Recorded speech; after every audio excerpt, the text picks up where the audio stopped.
Olá, caros alunos. Espero que todos estejam bem. É, No vídeo da aula de hoje, esse vídeo ele tem como objetivo básico tratar a questão do conhecimento científico. Então, é, ao longo desse vídeo aqui, nós veremos algumas características que são básicas, que são fundamentais naquilo que nós consideramos ou denominamos ou chamamos de conhecimento científico. Então, começamos, o primeiro objetivo desse vídeo é fazer uma breve caracterização das ciências, caracterizar as ciências, fazendo uma diferenciação entre as ciências formais e as ciências factuais. E além disso, além dessa caracterização breve entre os tipos de ciência, nós temos como pretensão lidarmos com algumas questões que são elementares na constituição do conhecimento científico, que é a questão da verificabilidade das afirmações científicas, que é o caráter metódico da pesquisa, e a questão da objetividade dessas atividades. Então, num primeiro momento, nós podemos dizer que as ciências, de um modo geral, elas se dividem em duas grandes áreas, ou seja, é uma forma dos teóricos da ciência, dos filósofos da ciência, fazer uma demarcação, uma distinção entre essas áreas. De um lado estariam quem? As ciências que tratam dos fenômenos acessíveis mediante os dados dos sentidos, através, digamos assim, dos experimentos. E, por outro lado, estariam as ciências que consideramos abstratas, as ciências que nós teríamos acesso através do pensamento e através da linguagem. Então, acima de tudo, nós poderíamos dizer que, de um lado, estão as ciências que lidam com objetos concretos. Esses objetos estão situados dentro de um tempo e de um espaço, então há uma demarcação bastante significativa a respeito disso. E, por outro lado, há as ciências consideradas formais, as ciências que nós temos acesso apenas através do pensamento. As ciências observáveis, seriam, acima de tudo, as ciências naturais, como a física, a química, a biologia. E nas ciências formais temos dois grandes exemplos que são, acima de tudo, a lógica e a matemática. Ou seja, claro que dentro desses ramos também há algumas subdivisões, ou seja, dentro das formais teríamos, acima de tudo, a lógica, boa parte da matemática, e nas ciências factuais nós teríamos, acima de tudo, as ciências empíricas, e dentro dessas factuais nós teríamos as naturais, física, química, biologia, entre outras, e as ciências sociais, que também são factuais, como a antropologia, o direito, a economia, a sociologia, a política, a psicologia. Então, isso é apenas em caráter introdutório, ou seja, uma forma de nós separarmos a ciência seria através do quê? Através do seu objeto de estudo. Se o objeto de estudo ele é passivo de verificabilidade, ela seria considerada ciência natural. Já se não teríamos acesso a esse objeto de estudo, essa ciência seria denominada uma ciência de pensamento ou uma ciência abstrata. Então, professor, a filosofia seria considerada uma ciência? Bom, essa é uma pergunta que demanda, digamos assim, muita reflexão, muito debate, mas na abordagem que nós estamos trabalhando aqui, ela não seria, ou não consideramos a filosofia como uma ciência, por quê? Porque a filosofia é uma especulação sobre a própria ciência, sobre os fundamentos da atividade científica, sobre os fundamentos da justiça, sobre os fundamentos da política, sobre a legitimidade ética e moral. Então, não teríamos acesso diretamente, ou não teríamos como verificar empiricamente boa parte desses dados. Há uma corrente, há uma vertente de teóricos, de pensadores que considerariam a filosofia como uma ciência, mas muito mais no sentido de que a filosofia é um tipo de saber rigoroso. Então, mas aqui para o nosso propósito dessas aulas, desses encontros, nós diríamos, olha, a filosofia é um tipo de saber rigoroso, mas por ela ser esse tipo de saber rigoroso, ainda assim nós não concederíamos a ela esse atributo de questão científica. Então, acima de tudo, por quê? Porque as ciências factuais elas tendem a lidar com fatos. E as ciências de pensamento, como a lógica, como a matemática, elas teriam, acima de tudo, de lidar com objetos, com elementos que nós temos acesso somente através do quê? Através do nosso pensamento e das regras lógicas ou das regras matemáticas. Então, esse é o primeiro ponto, apenas bem elementar, que no texto vocês terão acesso a mais especificações. Então, o primeiro ponto interessante e importante de ser observado, que para falarmos da questão do conhecimento científico, é a questão, digamos assim, da verificabilidade. Por que isso? Porque no campo das ciências formais, a noção de dedução e de demonstração, elas são suficientemente claras como para que as conclusões não sejam confundidas com simples opiniões. Então, nas ciências formais, nós temos uma outra forma, uma outra metodologia, um outro método de nós dizermos se algo é aceitável, se algo é válido, se algo é minimamente coerente. Um exemplo disso são alguns princípios, alguns elementos associados, digamos assim, às regras lógicas, do tipo o princípio da identidade. A é igual a A. Não somente isso. Ou seja, o princípio de que duas afirmações contraditórias não podem ser verdadeiras ou falsas ao mesmo tempo. Então, do tipo, se eu afirmo A é A, ou seja, Gilmar é professor de filosofia, e depois eu digo A não é B, ou seja, Gilmar não é professor de filosofia.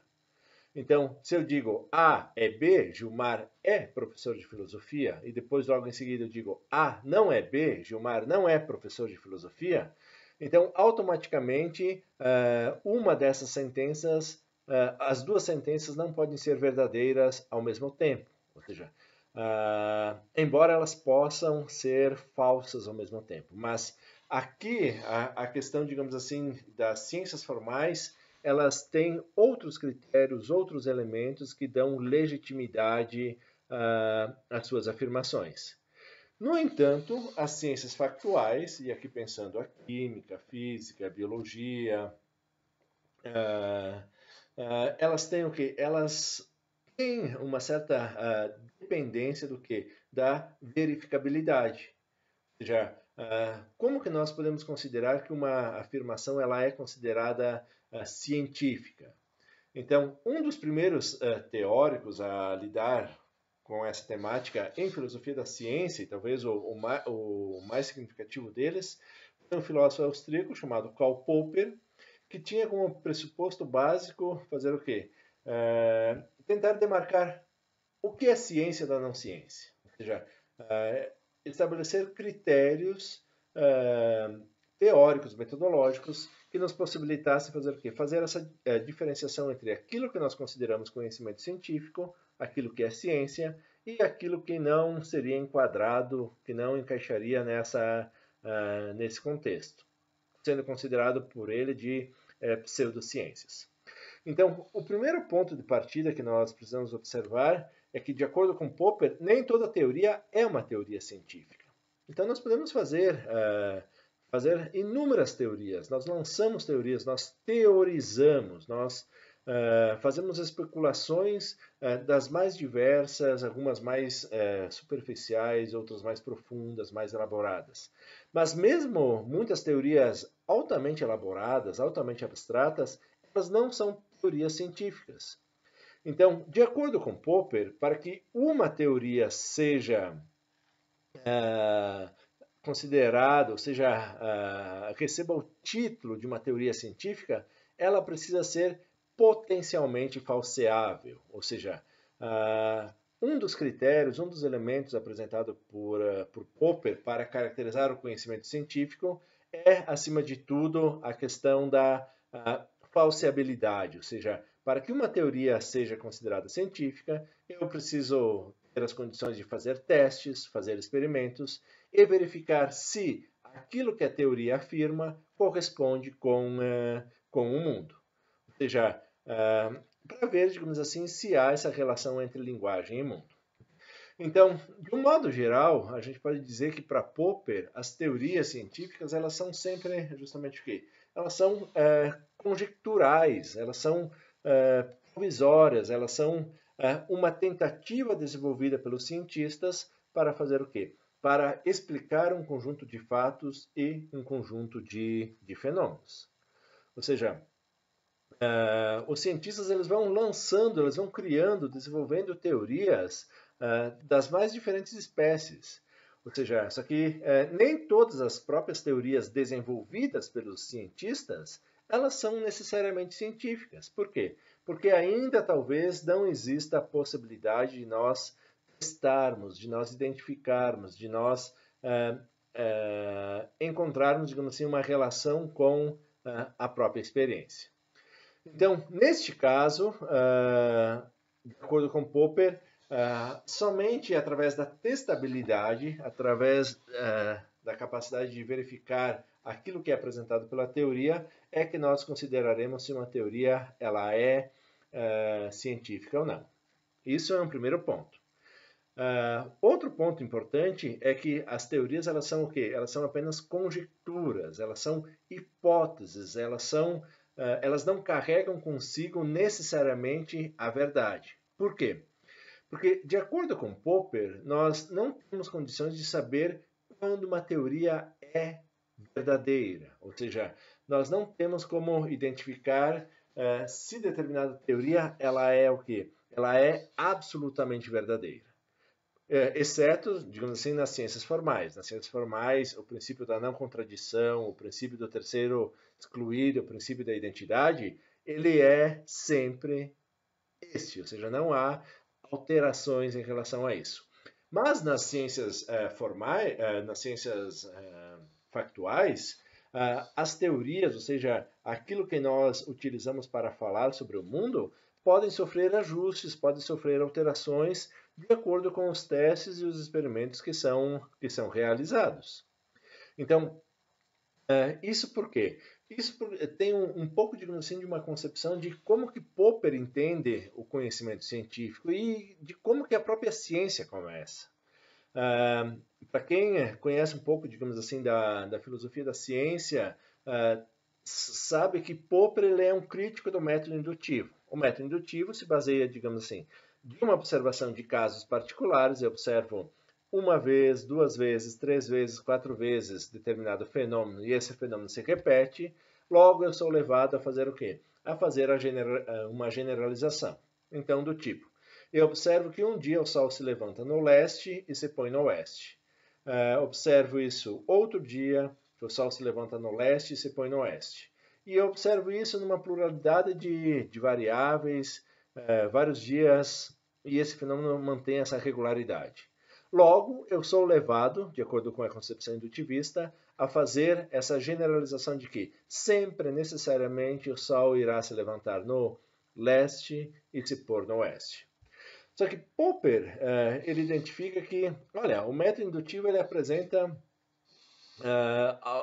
algumas falhas, e são duas as falhas principais. Uma é a falha da observabilidade, ou seja, eu não tenho como observar todos os dias, nem do passado e nem em relação nem do passado, e também não sei dizer quantas seriam as observações necessárias, quantos dias eu precisaria observar para ver se o Sol se levanta no leste e se põe no oeste. Ou seja, Y, ou seja, não temos, digamos assim, esse embasamento. E a outra falha é uma falha lógica, porque de observações particulares, ele faz o quê? Ele faz um salto teórico e diz que isso irá se repetir necessariamente todas as vezes. Então, a ciência, ela tem, digamos assim, intuições indutivas. Boa parte da ciência, ela tem, digamos assim, uma iniciativa indutiva. de que o cientista vai observar e a partir das observações ele vai teorizar. Só que a proposta de Popper é justamente o contrário, ou seja, Popper pressupõe ou dá liberdade para que os cientistas e o próprio intelecto humano criem teorias de um modo espontâneo, ou seja, eu não preciso, a ciência popperiana não começa necessariamente a partir da observação. O intelecto humano tem a liberdade, a capacidade de criar teorias altamente especulativas. E essas teorias não assumem a priori, ou seja, no primeiro momento, o caráter de veracidade, ou até mesmo de teorias científicas. Ah, professor, mas então um cientista pode criar teorias não científicas? A resposta é lógico, claro, bem isso, justamente isso. Ou seja, os cientistas, eles criam teorias, e muitas teorias não passam de meras conjecturas. Só que essas conjecturas, se tiver a possibilidade de vir a ser verificadas, elas podem fazer o quê? Elas podem contribuir para o avanço da ciência. Então, a criação de hipóteses científicas é um ponto importante porque essas hipóteses, se passíveis de verificabilidade, elas podem ser o quê? Elas podem ser corroboradas, no sentido de que, olha, isso parece condizer aos fatos. É assim mesmo que as coisas funcionam. Caso ela não seja corroborada, essa teoria ela é o quê? Ela é refutada. Ela precisa ser abandonada por quê? Porque não apresentou os resultados satisfatórios. Então, aqui a proposta popperiana é de quê? De que a ciência é uma atividade aberta, uma atividade crítica. O cientista não tem problema de o cientista criar teorias absurdas. A navalha que vai dizer se essa teoria é ou não científica é justamente o quê? A verificabilidade. Talvez algumas teorias possam não ser consideradas científicas nesse primeiro momento. Por quê? Porque não temos testes adequados, não temos a capacidade de fazer essas predições adequadamente, mas no futuro, no transcorrer de alguns anos, talvez o fenômeno venha a acontecer, ou seja, isso acontece muito na astronomia com a descoberta de alguns planetas, de cometas. Isso pode acontecer justamente com o desenvolvimento de novos artefatos e novos dispositivos, ou seja, a comprovação da existência das ondas gravitacionais foi um feito empolgante na área da física, mas que no primeiro momento, não passava de quê? De uma mera hipótese.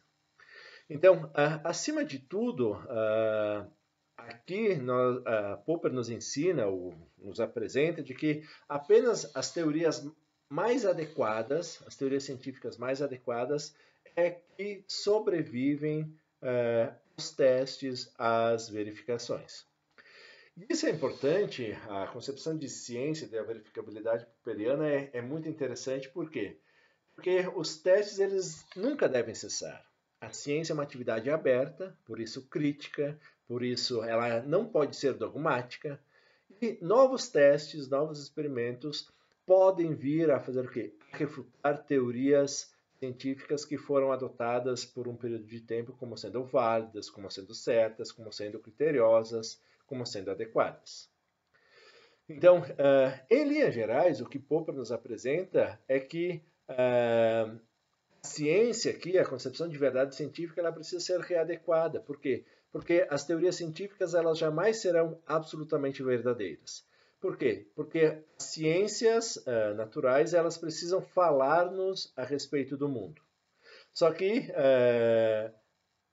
o modo como nós falamos e como nós compreendemos o mundo pode ser alterado no transcorrer do tempo. Isso não quer dizer que não existam verdades científicas, mas na concepção popperiana, e não é, digamos assim, a única abordagem, nós veremos logo a seguir, é que o cientista ele está constantemente se aproximando da verdade, ou seja, é uma busca constante de que as teorias científicas nos levam cada vez mais próximos da verdade. Só que nós nunca teremos condições de saber, nas ciências factuais, de quando que nós estamos de posse dessa verdade. Por quê? Porque pode ser que, no transcorrer do tempo, essas certezas elas sejam modificadas. Um exemplo disso seria o quê? Seria a própria Revolução Copernicana, ou seja, desde Aristóteles, desde os primeiros pensadores, acreditava-se que era o Sol que girava ao redor da Terra. E era uma verdade científica, muito bem fundamentada para a época, para os padrões. mas no transcorrer do tempo, teorias altamente audaciosas, muitos considerados um tanto quanto lunáticos, quanto audaciosos, digamos assim, estranhos para a época, desenvolveram teorias que no transcorrer do tempo, muitas vezes após mesmo sua morte ou séculos depois, é que essas teorias demonstraram ser certas, serem válidas. Então, a ciência, digamos assim, é uma atividade aberta, é uma atividade crítica.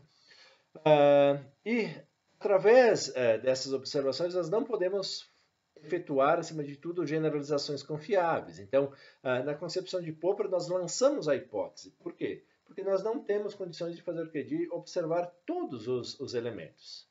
E essa concepção de Popper foi denominada ou é caracterizada como método hipotético dedutivo. Ao invés de nós observarmos um a um os fatos e os fenômenos e a partir daí tirarmos uma conclusão, Popper ele inverte esse processo, ou seja, ele lança uma hipótese geral, uma hipótese universal e procura fazer o quê? Procura um elemento que refute essa teoria. Do tipo, um cientista indutivo para construir a teoria todos os cisnes são brancos, teria que observar os cisnes de Guarapuava, os cisnes do Paraná, da América Latina, da Europa, dos Estados Unidos, da Ásia, em todos os lugares. Observar todos os cisnes para fazer a afirmação de que todos os cisnes são brancos. Na concepção popperiana, o cientista ele pode fazer o quê? Pode ter uma intuição, pode apresentar a teoria. Todos os cisnes são brancos. Ao contrário de procurar confirmar essa teoria, o cientista, ao proceder no modo popperiano, adotando o método hipotético dedutivo, buscará o quê? Uma exceção à regra para falsear essa teoria. Então, o que acontece se ele não conseguir falsear essa teoria? A teoria permanece válida. Permanece válida até quando?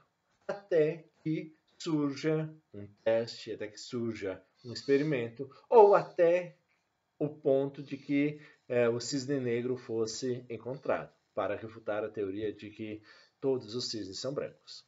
Então, percebam aqui a diferenciação, digamos assim, da demarcação de ciência adotada, digamos assim, por Popper. Existem outras formas, existem outros teóricos que demarcam a ciência e o conhecimento científico a partir do quê? A partir de outras abordagens. Mas aqui, no momento, eu apresento a ideia de Popper. Então, essa é a primeira caracterização que poderia ser adotada para demarcar a ciência da não ciência. Se é verificável, ela pertence às ciências factuais. Se ela não é verificável, então ela pode ser o quê? Se obedecer os critérios adequados, ela pode ser uma ciência abstrata, do tipo lógica ou matemática, ou, caso contrário, ela pode fazer o quê? Fazer parte de outros ramos de conhecimento, como a própria filosofia, a metafísica, a religião, a arte, que são abordagens distintas. Então, esse é um dos primeiros elementos. Um segundo elemento, não menos importante que isso, é a ideia de que a ciência é um saber metódico, ou seja, é de que existe um método de se fazer ciência. E por método entendemos o quê? Um conjunto de estratégias, um conjunto, digamos, de elementos que são fundamentais para que eu possa fazer ciência. Então, de um modo geral, a ideia tradicional da ciência corresponde também à convicção de que os cientistas têm uma maneira especial de proceder quando pesquisam, pondo em prática o método científico. Então, ciência e método científico, em linhas gerais, pode ser considerado, ou alguns filósofos da ciência consideram como sinônimo. Por quê? Porque toda ciência possui um método. E a pergunta vem, um método ou uma pluralidade de métodos? Que método é esse denominado de método científico? Então, também é um debate muito fértil, muito interessante, muito legal, para tentarmos saber que método é esse, como que nós devemos fazer ciência. Então, um teórico da ciência que, por sinal, faleceu esse ano, o filósofo argentino Mário Bunge, ele fala de uma estratégia geral de toda e qualquer pesquisa científica, não importando um assunto a que se refira. Então, aqui nós encontramos dentro da filosofia da ciência defensores de que existe um método científico que perpassa todas as ciências, válido para todas as ciências, até, digamos assim, um pluralismo metodológico do outro lado, que diz, olha, existe, ao invés de um método, existe uma pluralidade de métodos. Então, dentro desses limites, poderíamos dizer, talvez entre Bung, que defende uma estratégia universal, a Paul Feyerabend, um filósofo anarquista, que diz que todos os métodos, todas as metodologias, elas apresentam falhas, ao que há várias correntes, várias vertentes que podem ser aqui apresentadas. Neste vídeo eu falarei um pouquinho somente dessa primeira abordagem, ou seja, dessa ciência enquanto saber, um saber metódico a partir do quê? A partir de estratégias. Darei uma breve pincelada somente sobre outros autores que defendem essas abordagens. Mas, por exemplo, como seria a atividade científica metódica aos moldes de Bung? Ou seja, como que Bung entende esse modo de se fazer ciência? Então, primeira coisa, como que o cientista faria, ou como que o cientista procede? Primeiro ponto, ou seja, são passos, literalmente. Métodos seria o quê? Um caminho, uma forma, um conjunto de estratégia utilizada para fazer o quê? Para se chegar a um determinado destino. Tudo começa com o quê? Com o descobrimento do problema ou lacuna num conjunto de conhecimento.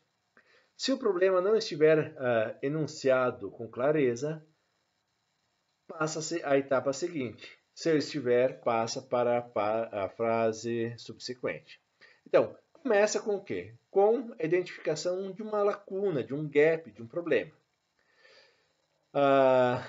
Depois, segundo passo, colocação precisa do problema, dentro do possível, em termos matemáticos, ainda que não necessariamente quantitativos. Ou ainda, recolocação de um velho problema à luz de novos conhecimentos, empíricos ou teóricos, substantivos ou metodológicos. Então, o primeiro ponto é você fazer o quê? É você saber o que você vai investigar. É uma demarcação clara, precisa, rigorosa, se possível em termos matemáticos, para você fazer o quê? Em dados quantitativos, para você ter clareza na sua investigação. Depois, tendo identificado esses problemas, começa-se pelo quê? Pela procura de conhecimentos ou instrumentos relevantes ao problema. Por exemplo, dados empíricos, teorias, aparelhos de medição, técnicas de cálculo ou de medição. Ou seja, exame dos conhecimentos para tentar resolver o problema. Ou seja, identifiquei o problema. Vou tentar fazer o quê? Ver os conhecimentos que já foram produzidos e que podem ser considerados valiosos, preciosos, que me ajudam a entender o próprio problema ou até mesmo a fazer o quê? A procurar uma resposta para esse problema. Quarto passo, tentativa de solução do problema com o auxílio dos meios identificados, ou seja, eu fiz esse levantamento teórico, eu coletei dados, eu tenho tudo isso. Eu invisto contra esse problema com o quê? Com o arsenal que eu tenho. Se a tentativa resultar inútil, insuficiente, passa-se para a etapa seguinte, em caso contrário, a subsequente. Ou seja, se com todo esse arsenal eu não conseguir resolver, eu preciso fazer o quê? Ir para o quinto passo. Invenção de novas ideias, ou seja, eu preciso criar, eu preciso especular, eu preciso colocar o tico e o teco para ver se eu consigo resolver esses problemas. Lançando o quê? Novas hipóteses, desenvolvendo novas teorias, passando novas técnicas, produzindo novos dados empíricos que talvez prometem resolver, solucionar esse problema. Depois disso, o sexto passo seria o quê? A obtenção de uma solução exata ou aproximada do problema com o auxílio do instrumental conceitual ou empírico disponível. Ou seja, vejam vocês, eu tenho problema e eu em todo momento tento fazer o quê? Tento encontrar respostas para isso. O passo seguinte dessa estratégia seria investigação das consequências da solução obtida, ou seja, em se tratando de uma teoria, procura de prognósticos que possam ser feitos com seu auxílio. Em se tratando de novos dados, exame das consequências que possam ter as teorias relevantes. Ou seja, prognósticos, ou seja, o conhecimento científico, além de explicar o que e resolver o problema, ele também deve servir ou deve produzir o quê? Alguns prognósticos, ou seja, tentar fazer o quê? Prever novos fatos, prever novos acontecimentos. A ciência, o conhecimento científico, ela não se reduz à mera explicação daquilo que nós temos acesso. Mas a partir daquilo que nós temos acesso, nós tentamos fazer o quê? Prever novos fatos e novos acontecimentos, fazendo com que a natureza, de modo geral, trabalhe a serviço do homem, que a natureza esteja a serviço da própria humanidade. O sétimo passo, então, seria o quê? Uma prova, uma comprovação da solução, confronto da solução com a totalidade de teorias e das informações empíricas pertinentes. Se o resultado é satisfatório, a pesquisa é dada por concluída até novo aviso. Do contrário, passa-se para a fase seguinte. A fase seguinte seria justamente o quê? A última fase, correção das hipóteses, teorias, procedimentos ou dados empregados na obtenção de uma solução incorreta. Esse é, naturalmente, o começo de um novo ciclo de investigação. Ou seja, não é porque o problema resistiu a todas as investidas que os cientistas irão cruzar os braços e dizer, acabou. Não deu. Na concepção de Bung, isso só diz o quê? Olha, todas as estratégias, todo o referencial teórico, todos os dados, todos os instrumentos coletados, eles foram insuficientes para solucionar esse problema. Mas como que a ciência é uma atividade aberta, eu não dou, digamos assim, esse problema como insolúvel. Eu tentarei fazer o quê? Encontrar e estabelecer novas estratégias para seguir investigando. Então, essa é uma abordagem, digamos assim, bastante interessante. Ela tem um viés popperiano, ela ajuda a descrever, digamos assim, bastante o que acontece na atividade científica, sendo a ciência um saber metódico. Mas existem outras alternativas a essas. Uma delas é apresentada, por exemplo, por um filósofo denominado Imre Lakatos, onde ele trabalha com a ideia de programas de pesquisa. Ou seja, os cientistas eles estão inseridos dentro de um conjunto, de um todo ordenado, onde que há um programa de pesquisa e esses aí trabalham praticamente em sociedade. Uma outra abordagem, talvez tão conhecida quanto a primeira, e essa dos programas de pesquisa, é a ideia de que a ciência ela é uma atividade paradigmática. Esse assunto nós voltaremos um pouquinho mais à frente, que é desenvolvida por um filósofo, um físico teórico norte-americano chamado Thomas Kuhn, que ele diz, olha, a ciência é uma atividade paradigmática. Aquilo que é feito dentro da comunidade científica é considerado ciência. Aquilo que está nas fronteiras ou às margens dessa comunidade científica não seria considerado ciência. Por quê? Porque não compartilha dessa estratégia.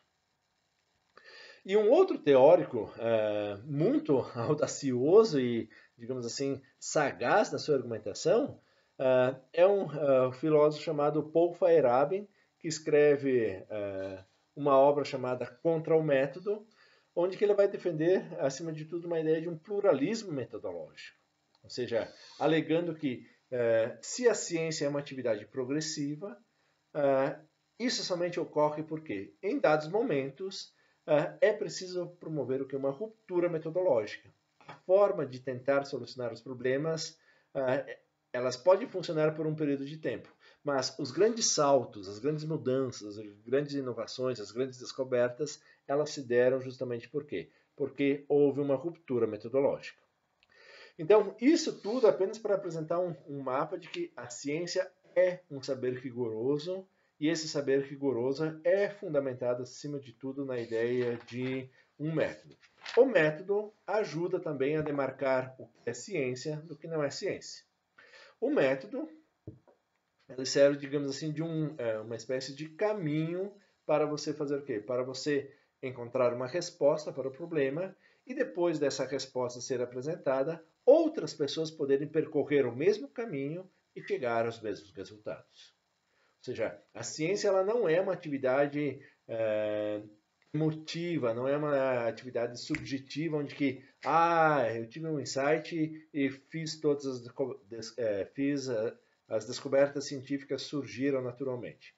Pode ser que algumas descobertas aconteçam dessa forma, mas de um modo geral, boa parte da atividade científica é feita a partir do quê? A partir de um conjunto de passos que precisam necessariamente ser seguidos para que, quando houver a descoberta, outros teóricos possam fazer o quê? Percorrer o mesmo caminho e chegar aos mesmos resultados. Isso nos leva a um outro ponto que eu mencionei logo no início do vídeo, que é a questão do quê? Da objetividade científica. Então, o que significa falar que a ciência é uma atividade objetiva? Acima de tudo, esse atributo significa ordinariamente que o que se conhece cientificamente é válido para todos. Não se tratam de meras crenças subjetivas, nem depende das condições pessoais, por exemplo, da fé religiosa, da crença. Eu não gosto da ciência, então não vale. Ou seja, gostos, crenças, subjetividade estão fora da atividade científica. Então, ao afirmar, acima de tudo, que o saber científico vale para todos, é importante reparar em que se subentende todos os que possuem a mesma competência. Ou seja, o saber científico ele precisa ser válido para todos, ele precisa ser universal, todos aqueles que estão envolvidos nessa comunidade científica precisam compartilhar desses resultados. Por isso que boa parte esses elementos que nós vivenciamos hoje nessa pandemia, eles são o quê? Eles são difíceis de serem defensáveis por causa do quê? Por causa da objetividade da ciência. O fato de eu acreditar ou não, isso não implica em nada na credibilidade da ciência, porque a ciência precisa ser objetiva.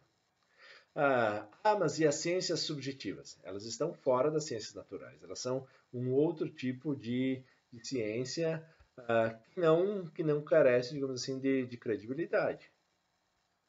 Então, a objetividade é um elemento importantíssimo, principalmente para as ciências factuais.